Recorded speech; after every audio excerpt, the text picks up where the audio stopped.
So how do they structure their training? They're more playful. You know, they kind of warm up, they kind of flow roll, they do a lot of technique, high emphasis on technique. Now, a lot of people hearing this are gonna be like, well, the Russians also are funded by their government. You know, their government supports them a lot more than maybe an American wrestler. Mm-hmm. Okay, I agree with that. There are many factors.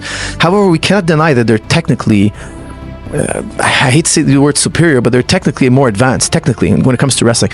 They have more of a flow understanding. They play around, and the practice gets more and more intense until you see them going really, really hard. They're going live, you know? They're going really, really rough. But they have a more playful attitude. Look at the Cubans. You ever see Cubans sparring? They're like 50 guys in a room. They're just touch sparring. There's no headgear. There's no mat on the floor. They're literally sparring on concrete. You think they're really trying to drop each other? They're on concrete. I mean, the Cubans are the top boxers. They consistently win gold medals.